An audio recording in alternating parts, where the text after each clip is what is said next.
All set to travel out on your Christmas New Year break? Now, what if I tell you there is a boom and a bust, both happening in Indian tourism? Incredible India's tourism trends have been showing some incredible dichotomy ever since a virus came visiting without a passport or visa 4 years ago.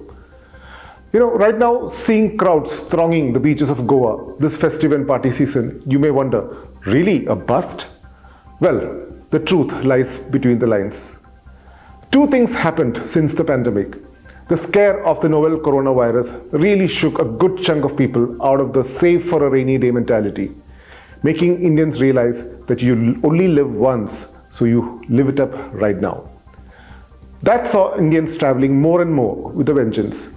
Initially to local destinations, obviously since many foreign destinations opened up only the last couple of years, and then to international destinations. Now we will come to that a little later, but at the exact same time, another curious trend was shaping up, or should I say shaking up, the inbound tourism market.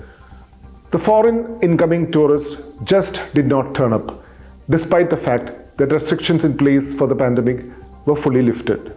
Now, mind you, hospitality and aviation industry might be happy with planes and rooms going full right now, but the reality is that it is the foreign tourist who spends a lot more and stays for a longer duration of time, spending even more.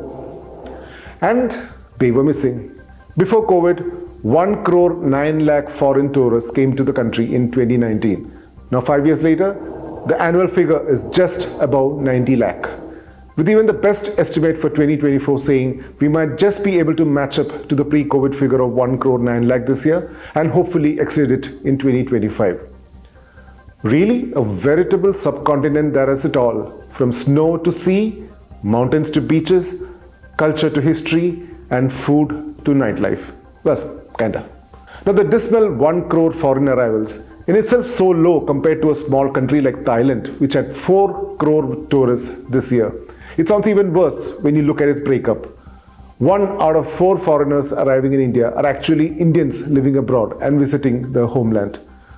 More than 10% are businessmen or professionals here on work, while another 10% are those coming for cheaper medical treatments in Indian hospitals.